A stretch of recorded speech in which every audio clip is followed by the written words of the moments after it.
This is To See Each Other, where we explore how people are fighting for the future of rural America and how writing it off hurts us all.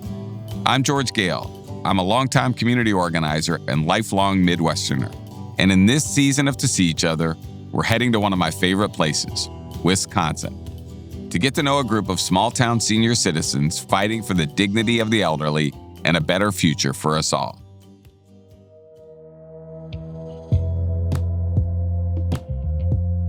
The best organizing starts from the ground up. Somebody hears something or sees something that they just can't abide by, and they decide to act and get organized. People for Pinecrest is no different. What makes it special, of course, is that the people doing the organizing are older residents, a group often written off in our country, where youth is prized and experience considered old-fashioned. Lincoln County, home to Pinecrest, is a rural red county and a battleground state. But local politics are rarely that simple. The 2010s saw the Tea Party wave crash on Wisconsin. Previously, the state was part of the Blue Wall for Democrats. But when Scott Walker was elected governor and Republican majorities swept the state assembly and Senate, they unleashed an attack on their political opposition. There is a complete swing from a Democratic to a Republican majority. Governor-elect Scott Walker should, in theory, have an easier job with Republicans now in full control of the legislature. Republicans in the Wisconsin Assembly took the first big action on their plan to strip collective bargaining rights from most public workers. Wisconsinites responded by occupying the state capitol for days on end. But Walker prevailed, surviving a recall vote and continuing to shift power toward conservatives. The politics of Wisconsin were changing. Then in 2016, the Clinton campaign was so confident that they had Wisconsin in the bag, Secretary Clinton did not make a single visit to the Badger State. Donald Trump carried the state by just under 23,000 votes. It was the first time a Republican candidate for president took Wisconsin since 1984. John Nichols, a lifelong Wisconsinite and longtime political commentator and author, has a lot to say about the impact of the political shifts in Wisconsin on public institutions like Pinecrest. I caught my old friend on the phone in the midst of this summer's election chaos, so much of which is focused on the Midwest.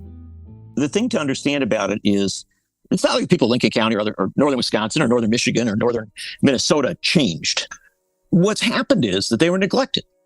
They were neglected by the political class of Democrats and Republicans. And that neglect created a space, an opening for, I think, some Republicans, Donald Trump especially, to come along and say, you know, nobody cares about you except me, right? I care about you, and I'm going to take care of you. I don't happen to think that Donald Trump's taking care of him very well, or that he did as president, but I understand what happened there. I understand the politics, and it will evolve. I mean, there will come a point where, as it has historically again and again in that part of Wisconsin, there'll come a point where a Democrat comes along and is able to speak to the issues better, and, you know, you'll see some shift. The only reason I go through all this is to say it is very dangerous in such a moment, right? Yet if you shift a little bit, right, you shift to the right, you shift to the left, Republicans come up, Democrats come up. If you deconstruct institutions, right, if you shut places down or sell them off, you don't get them back. And that's the place where you should pause, whether you're a Democrat or a Republican, conservative or liberal, rural or semi-urban, you know, whatever, wherever you're coming from, you ought to pause and say, do I really want to shut down a whole bunch of stuff and then 10 years from now realize that was a bad idea?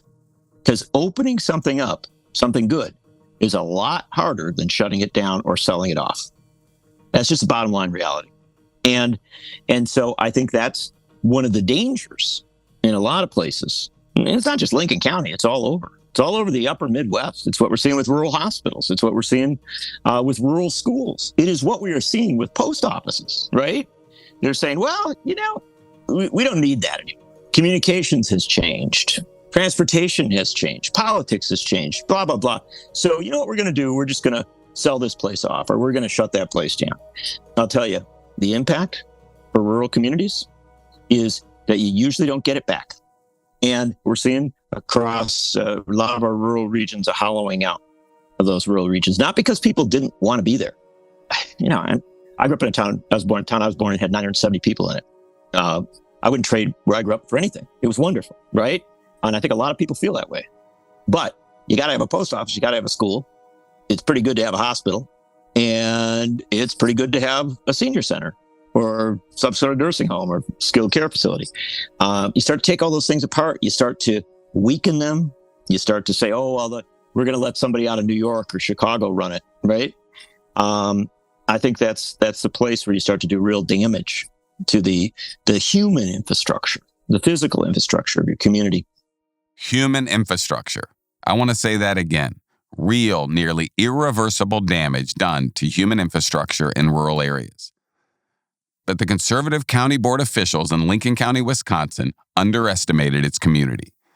Let's go back to the beginning. Gene Bevel, a retired school principal, an active member of the Merrill community, and the People for Pinecrest fight, told us that selling Pinecrest wasn't the first move by the Lincoln County Board of Supervisors. A quick note to you about these county boards, in case you're not familiar. In Wisconsin, counties are governed by boards of supervisors, essentially county commissioners. They make all major county-level decisions. In Lincoln County, the county board has 22 members, and board elections are held every 2 years.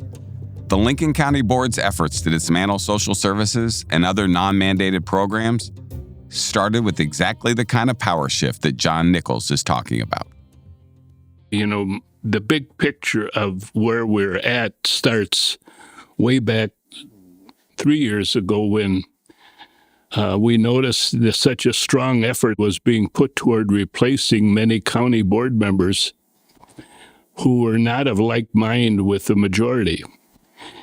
And not only just replacing them, but a lot of money was sent here to Lincoln County to rid the board of these people, many of whom are parts of our group, Paul and Judy. And so we kind of suspected something was obviously going to be happening. And one of the first indications, of course, was the effort to rid themselves of the fairgrounds, and then of the extension programs, and then of 4-H. I mean, the county, we don't need 4-H. It serves no purpose. We can't afford it. Well, believe it or not, they did change their minds when a couple of hundred people showed up for 4-H. 4-H? Cutting 4-H in a rural community, a community with a rich history of agriculture? In rural communities, 4-H is a sacred cow.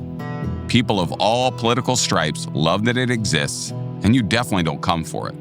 But they did, and that backlash was tremendous. Eileen Guthrie, who has lived in Lincoln County for nearly 2 decades and is an active member of People for Pinecrest, doesn't mince words when it comes to the county board and the moves they made before they put Pinecrest up for sale. When it became apparent that the board had a fairly significant change in 2020, that it became political. It really became partisan. And I saw the social programs, the social need for what really makes a community whole start being removed. All in the face of, we can't afford it. We can't raise taxes. And it's like they're missing the point. And that is, you do need to take care of your community or you're not going to have a community at all. And when that became the political kind of battle of mandatory versus non-mandatory programs, another term that they use, I didn't like it. That's not my philosophy. After a few years of this, the community was on edge. Then, in the spring of 2023, Al Curtis, who was living at Pinecrest, and who you heard testify in episode 1, started hearing rumors about the sale. He didn't waste a minute and picked up the phone. He started with Gene Bevel. So Mr. Curtis, about 11 o'clock at night, Mr. Curtis called me up and he said, do you know there's something going on about Pinecrest? So we talked for quite some time, and he was, like me, quite suspicious about everything. So he asked if I could go to a county board meeting the very next morning. He said, well, just go there and see if you can find out what the discussions are about Pinecrest. So I did that, and there was nothing on the agenda to speak of all the way to the very end. There was a one line that said something to the effect of our next board meeting is at 9 o'clock next month, 9 o'clock in the morning, with discussions to take place, with decisions to be made about Pinecrest. And so I first went up to the county board chair and I said, first of all, what kind of decisions are we talking about? Because nobody knows about this. And secondly, you're doing this at 9 o'clock in the morning, which, well, at least to me, is suspicious because 90% of the people in Lincoln County or Merrill in particular are either at work or at school or someplace at 9 o'clock in the morning. So we objected to that. And so they modified that and moved the discussion to the evening of the next month. Well, then we found out that this report was coming from a committee. Gene then called Judy Waller, who was born and raised in Lincoln County and the retired executive director of Haven, the Household Abuse Victims Emergency Network, and the fight was on. I said, Judy, something is up, but we don't know what's going on. And Judy and I went to this next meeting and we met with several of the individuals, and we had heard this report was going to be made and that it was a series of recommendations that was going to mean that Pinecrest had to have some options explored. Judy and I, we had a history of the past couple years that made us somewhat suspicious of what was happening. So then Judy, of course, took the next step and she started making arrangements with some other board members, some other previous who had been defeated board members. Let's come to a meeting. Well, much to our surprise, the small group grew very rapidly. We had people walking in off the street who were determined that they needed to know what's going on. The first thing we decided to do, of course, is everybody started packing meetings. We started going to dozens of meetings, both individual meetings, board meetings, county board meetings. And I have to be honest with you, I think at the beginning, much of this was considered cute, but not really relevant. And that aggravated some of us. And it really makes a difference when you get the impression that no matter how many people we brought to a meeting, how many petitions we brought, how many editorials were written, nobody cares. That, aggravates people, but what it does is it makes people really more determined. And the small group of maybe 13, 14, or 15, at times was 23, 24. At times we would have 20 people at a meeting, but 5, 6 of them we never saw before. They had just come in for the first time, and they wanted to express themselves. And so, People for Pinecrest was born in the spring of 2023 with a phone call from a resident of the nursing home itself. For many community members like Marge Rogenbuck, the potential sale was deeply personal and terrifying. One afternoon, I went in to visit my dad, and he was in tears. And I'm assuming the employees, the other people in the building, conversations were going on. This was the beginning when they didn't know if it was going to be sold or it was going to be closed down completely. He was in tears. Where am I going to go? What am I going to do? And I don't think he was alone. If Pinecrest wasn't there, where would we have gone? Our options from our parents were slim. And it's like the idea that we would let Pinecrest slip away was this, we can't let that happen. From the get, the sale of Pinecrest to a private company felt ideological, says Pastor Mike Southcombe. Sure, the county board said it was about saving money, and maybe it was, but it was also about stripping social services from the public sector, and he wasn't going to stand for that. So Pastor Mike opened up the church to People for Pinecrest as its unofficial headquarters. I appreciate the concern that the county supervisors have, that it costs money. But the roads cost money. The sheriff's department costs money. All these things cost money. It's just a question of where are your values. It's not just about dollars and cents. It's how everything is about dollars and cents. The value comes in how you spend that money and what purpose you put that money to. And that's the conversation that was lacking. It was just assumed that everybody wanted to save this money.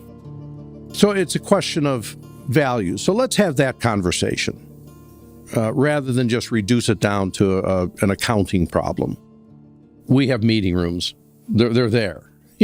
Nobody else is using them. So I'm happy to provide them for People for Pinecrest. It's not political. It's an issue. And it's an issue of care for the community. It is an issue the church should be vocal about. And that's when we got involved. We, a crew of organizers, were eager to support people in often overlooked parts of the country by listening first. We were not looking to work on long-term care or nursing home issues, but one of our lead organizers, Mike McMahon, sat down at kitchen tables and on front porches with people across the upper Midwest and listened. Long-term care for the elderly was the top issue. And for people in Wisconsin, the privatization of county-owned nursing homes was the first battle. What Mike found in Merrill was a fight. I got in my car and I started meeting with people one-to-one. I had 3 questions. What's changed for you? What's hard right now or is getting harder? And where do you see opportunity? And I talked to all kinds of people who had opinions about all kinds of things. Talked to people who had AR-15s. I talked to people who weren't sure that climate change was created by human activity. I talked to one person who I think was a flat earth person. So they were, I'm not sure all 30 of these people would have agreed on that, but the thing that they did all agree on was growing older in a rural place is very difficult. And the flashpoint on all that was they keep closing our nursing homes. And one of the things I heard was, did you know about Lincoln County? And so I get out to go and meet with them, and I didn't meet 2 people. I walked into a room of 12 people, and they had already had a stack of petitions they had been circulating. So from then it was like, all right, game on. And this was a group that was committed to working together, too. They were also committed to doing stuff. 10 days after that first meeting, we had a press conference at the county building delivering 872 petitions to stop the sale of the nursing home. Those first meetings were energetic. They were focused on activity. They were lots of sharing of information. And we're going to see this thing through to the end. In those early days, and even now, People for Pinecrest was fueled by a deep sense of injustice. Dr. Lori Wolf, who you'll remember has practiced medicine in the region for several decades and has had family members at Pinecrest, remembers what it felt like when she learned Pinecrest was for sale. It just didn't seem like the county board was being open and informing the community of potential changes. It wasn't playing fair. I'm actually kind of shocked that it was already on the sale block before the community was even informed. It gives you pause as it relates to governmental representation when the people of the area weren't even surveyed as it relates to such a huge decision. I think I was very disillusioned, actually, when I found out about it. We have a good representation of the medical community right here in town. We have good representation of, physicians, nurses, everybody, techs, aides, assistants, and not to mention people in the community who have help support Pinecrest with having loved ones there. If they had asked, they would have heard wholehearted opposition to the sale of the nursing home. According to Marge Rogenbuck, selling Pinecrest to a private company, after it had been an anchor of the community for generations, felt like a betrayal of our responsibility to take care of our elders. Oh, I hope Pinecrest is there forever. I mean, it's no doubt. I have dementia in my background, and it's like, and there's days when my kids and my, it's like, Mom. So it needs to be there when we need it. I got to spend a lot of time in that 8 years with my dad. And the idea of him being a county away would have had a huge impact on both of us.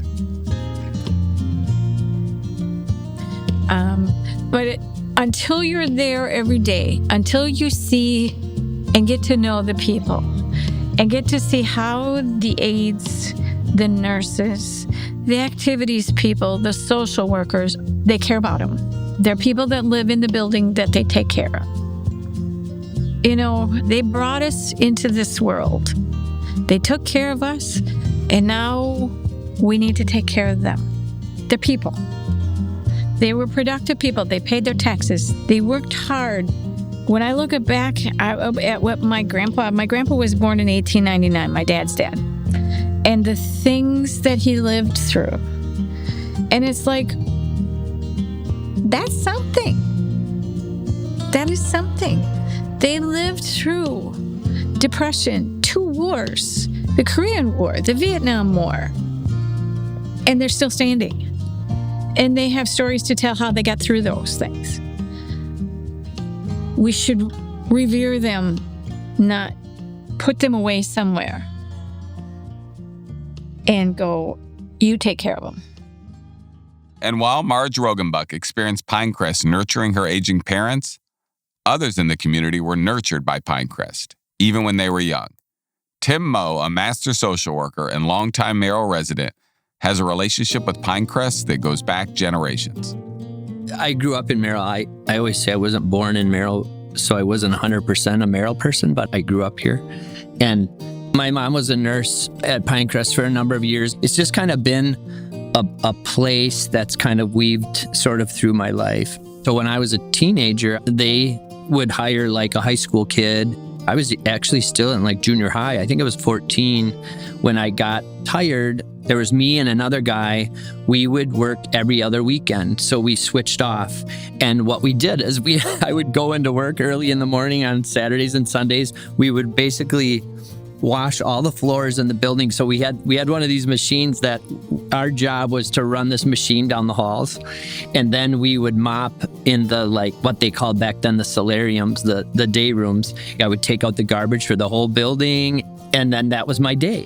One summer, the nursing home decided, like, we want every window in the building washed. So me and this other guy, we worked together that summer for a couple months, and we washed every window in the building. Pinecrest was also in the neighborhood that I grew up in.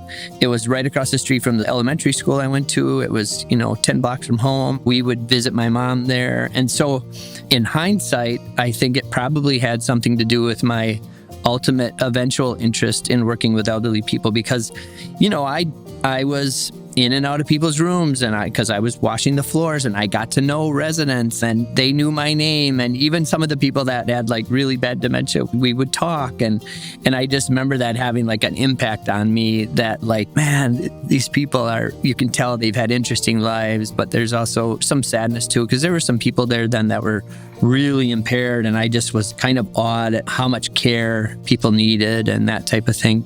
I'm a master level social worker. I work with a small private agency in this region. We provide home health services and palliative care services and hospice. My agency works at Pinecrest quite a bit now, and it's just really neat to just see people that I know. Because I don't live in Merrill, but I, spend a fair amount of time here with my work. And it's just, I'm always seeing people that like, oh, I haven't seen you for 30 years, or I knew your kids, or, that kind of thing. And so there's a real connection that I don't really see that much in other communities. That connection has fueled the battle to keep Pinecrest County owned. And it's a connection that the conservative-leaning Lincoln County Board underestimated. So, we find ourselves at the edge of a fight. People for Pinecrest is growing and bringing people together of every political stripe. Working together for the first time, listening to each other's stories, learning about who and what has brought them to the table. They're organizing, and with the support of longtime organizer Mike McMahon, they are in it to win. Next week on To See Each Other, we'll learn how people for Pinecrest escalate their fight and how the county board responds to that escalation, and how they don't. Follow To See Each Other wherever you listen to podcasts and share with all your people. Visit toseeeachother.org to learn more about this fight. To See Each Other is a project of Edition and the Mashup Americans. It is executive produced by Amy S. Choi and Rebecca Lair of the Mashup Americans and George Gale of Edition. Senior editor is Sarah Pellegrini. Story consultant is Jeff Seelbach. Lead researcher is Melissa Lowe. Production managers are Shelby Sandlin and Andy Harris. Sound designer is Pedro Rafael Rosado. Original music composed by the Brothers Tang. Special thanks to Jen Cadillo and Mike McMahon of Edition.